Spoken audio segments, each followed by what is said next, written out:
जोहार दोस्तों। मैं आपका दोस्त सखुआ। मैं आपके लिए लेकर आया हूँ सखुआ भाग 6। इस भाग में हम पढ़ेंगे एक और कहानी। दोस्तों, अगर आपने पिछले सखुआ भाग 1 से 5 तक नहीं देखे हो तो पहले उन्हें जरूर देखें। अब शुरू करते हैं भाग 6। इस कहानी का नाम है गौरैया के अंडे। यहाँ आप यह चित्र देख रहे हैं। इस चित्र में आप देख रहे हैं एक घना जंगल। जंगल के बीचों बीच एक नदी और एक लकड़बग्घा और उसका बच्चा। इसके अलावा आप देख रहे हैं नदी के किनारे कछुआ और हंस। इधर आप देख रहे हैं एक पेड़ पर गौरैया, बंदर और एक घोंसला। एक गौरैया पेड़ पर अपने घोंसले में रहती है। एक दिन एक बंदर पेड़ पर चढ़कर टहनियों को तोड़ तोड़ कर नीचे फेंकता है। गौरैया घबरा जाती है। दोस्तों, आगे क्या होता है जिसे जानेंगे हम इस कहानी में। चलो पढ़ते हैं कहानी। एक घना जंगल था। जंगल के बीचों बीच एक नदी बहती थी। उस नदी के किनारे एक नीम का पेड़ था। उस पेड़ पर एक गौरैया रहती थी। गौरैया ने उसी पेड़ पर घोंसला बनाया और 4 अंडे दिए। गौरैया अंडों से बच्चे निकलने का बेसब्री से इंतजार कर रही थी।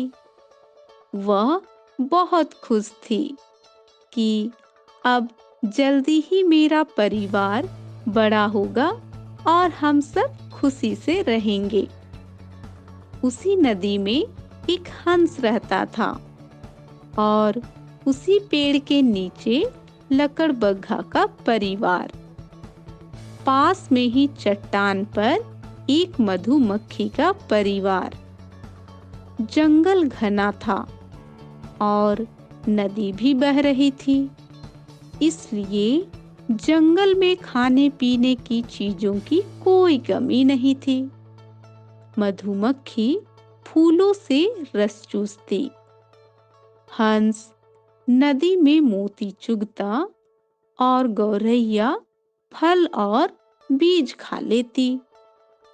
हंस, मधुमक्खी, लकड़बग्घा और गौरैया में गहरी दोस्ती हो गई। एक दिन एक बंदर वहां आया। वह पेड़ों पर उछलता कूदता और उनकी टहनियों और फलों को तोड़कर नीचे फेंक देता। बंदर ने जंगल में आतंक मचा रखा था।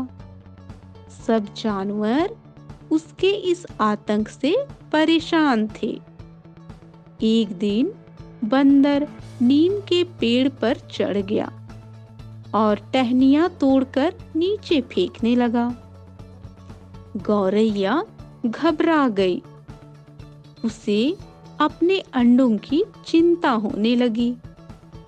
मधुमक्खी यह सब देख रही थी। वह हंस और लकड़बग्घा के पास गई। उन तीनों ने बंदर को सबक सिखाने की एक योजना बनाई। अब बंदर गौरैया के घोंसले वाली टहनी पर पहुंच चुका था। गौरैया जोर जोर से ची ची करने लगी। तभी मधुमक्खियों ने बंदर पर हमला बोल दिया। बंदर घबराकर नीचे कूद गया। नीचे कूदते ही लकड़बग्घा बंदर पर झपटा। बंदर हड़बड़ी में नदी में कूद गया।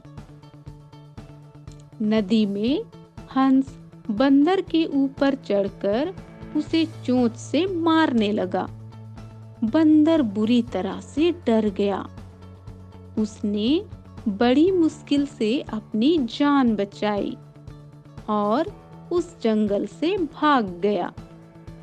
उसके बाद वह बंदर उस जंगल में कभी नहीं दिखा। गौरैया के अंडों से 4 बच्चे निकले। वे बहुत सुंदर थे। उन्हें सभी बहुत प्यार करते थे। गौरैया अपने सभी दोस्तों के साथ बहुत खुश थी। यह तो थी कहानी। इस कहानी में आपने जाना कि सबने मिलकर गौरैया के अंडों को कैसे बचाया। अब हम इस कहानी से सीखेंगे कुछ शब्द और अक्षर। तो दोस्तों, आप इस कहानी में लाल रंग से चिन्हित कुछ शब्द देख रहे हैं। चलो इन्हें पहचानते हैं। नदी, हंस, लकड़बग्घा, मधुमक्खी, हंस, मधुमक्खी, लकड़बग्घा, नदी। यहाँ नीचे आप देख रहे हैं कुछ चित्र और उनके नीचे लिखे हैं उनके नाम। यह किसका चित्र है? हंस।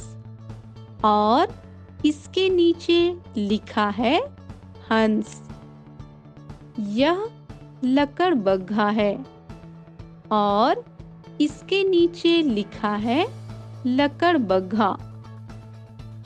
यह मधुमक्खी है और इसके नीचे लिखा है मधुमक्खी।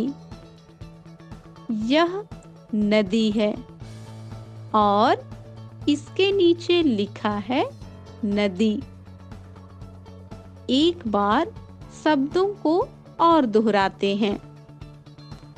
हंस, लकड़बग्घा, मधुमक्खी, नदी। अब हम इन्हीं शब्दों से सीखेंगे कुछ अक्षर। यह क्या है? हंस।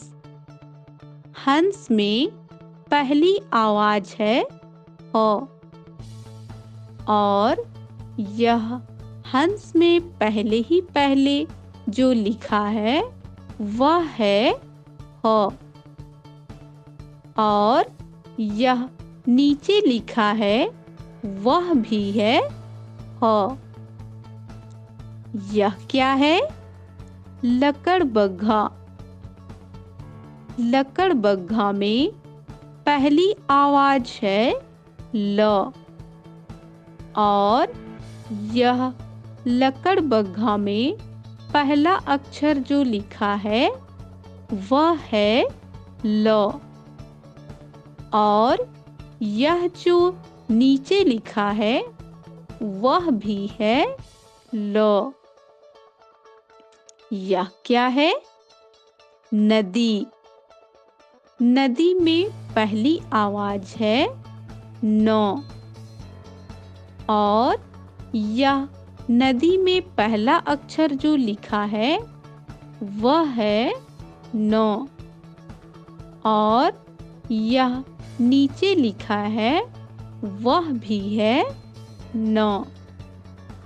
तो अक्षर सीखे हैं ह, ल, म, न। एक बार और दोहराते हैं। ह, ल, म, न। अब तक आपने सभी कहानियों से अक्षर सीखे हैं। स, ह, ख, म, घ, नो, जो, दो, रो, पो, को, चो, डो, ऊ, बो। एक बार और दोहराते हैं। सो, हो, खो, मो, घो, नो, जो, दो, रो, पो, को, चो, डो, ऊ, बो। अब पढ़ेंगे हम इन्हीं अक्षरों से बने हुए शब्द और वाक्य। चलो शुरू करते हैं। हल, नल, मन, नम, खल, बल, पल, मल, नहर, कहर, जलन, महल, नमक, कमर, नरम, कमर, हाल, माल, नाल, लाल, कमला, पाल, ताल, खाल, बाल, जाल, मानना, मखाना, पकाना, सजाना, काला, माला, नाला, जाला, माला माल, हाल चाल, नदारद, नाराज, दादा बाजार चल, बाजार चलकर चना ला, चना बर्तन में डाल, जल डाल, आग जला, चना पका, चना पकाकर खा, अब कपड़ा ला, घड़ा पकड़, दादा अब खपड़ा बना, खपड़ा पकड़, खपड़ा घर पर चढ़ा, नल चला, जल ला। तो हमने इस कहानी से सीखे हैं कुछ अक्षर, शब्द और वाक्य। दोस्तों, आप इन्हें अपनी कॉपी में लिखना ना भूलें और अपने माँ बाबा को जरूर पढ़कर सुनाएं। मैं फिर आऊंगा आपके लिए सखवा भाग 7 लेकर। धन्यवाद। आपका दोस्त सखवा।